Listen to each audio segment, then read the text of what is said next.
Hello, a warm good morning to all of you. I hope all of you are alive and sane. And so, coming back to chapter 3 of Why Has Nobody Told Me This Before by Dr. Julie Smith. Well, in chapter 2, she talked about putting thoughts at arm's length and give yourself the distance you need.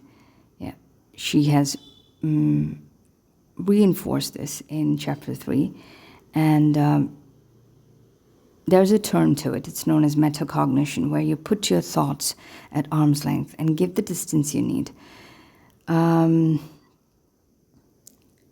So what this helps is you can notice the thoughts that pop into your head, and you observe, and you it makes you feel a particular way, so you observe that.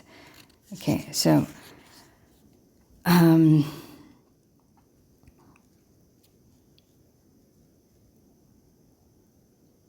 then she talks about mindfulness, where, you have the power to control your emotions, she said, which is actually true. So you need to be intentional about the thoughts you bring to limelight, the ones you zoom in and turn up the volume. Like, you need to be intentional about these thoughts, because if you entertain the thoughts that break you, well, it can, spiral down your spirit. So you should be intentional about the thoughts that you entertain.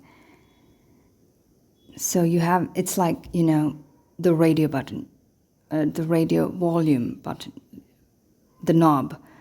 Sometimes you need to turn it up, sometimes you need to turn it down. So you have the power to do that. So she talks of that. And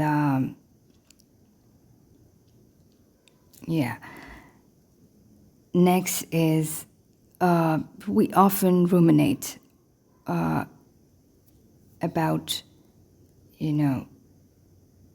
about the past. And it's like, it's a process, and you churn thoughts over and over and over and over. And then, it's like this this vicious circle sometimes. Yeah. So she says you need to exercise you need to exercise the neural pathways. And how do you do that? Well,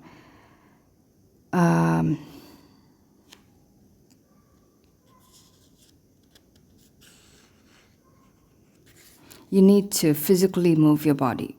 You need to physically move your body. You need to walk. You need to exercise. Yeah, so especially when you're having these thoughts, you just need to walk. Okay, so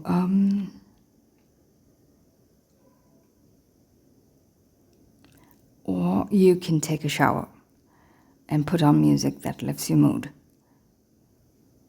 So these are some ways of, where you can stop ruminating over something.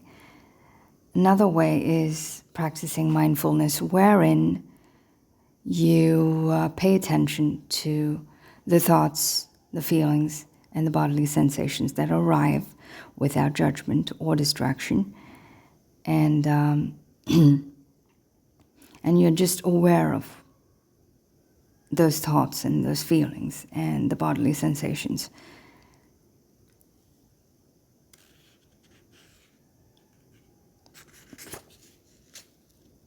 There are many channels that help you do that. Then she talks of gratitude practice, which I love the most.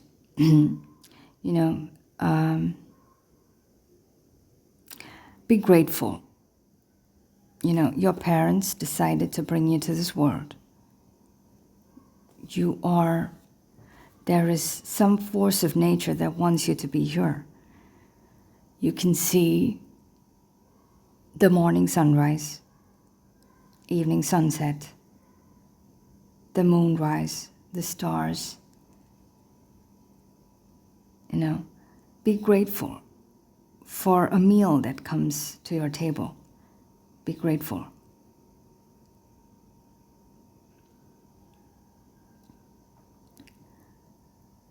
Be grateful to the atoms and neurons and whatever is making your body work.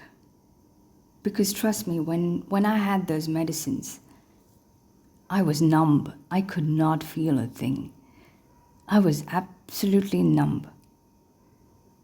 And when I was off the medicines, I could understand the magic of Lord.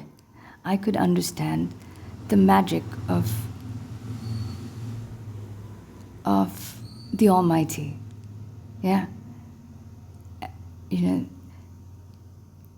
Imagine you're surrounded by friends who are laughing, but you just cannot laugh.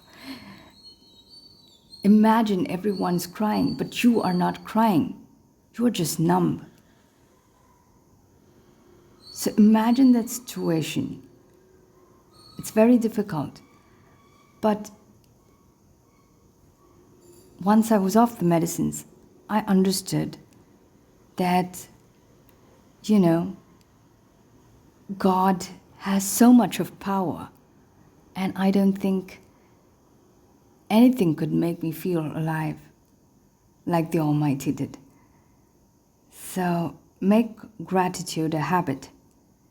Write yourself 3 things that you feel thankful for. Spend a few minutes reflecting on those things.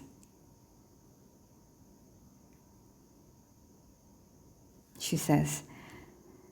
So, that is chapter 3. So I hope you have a wonderful, wonderful day ahead. And take care of yourself. Love you. God bless. Mwah.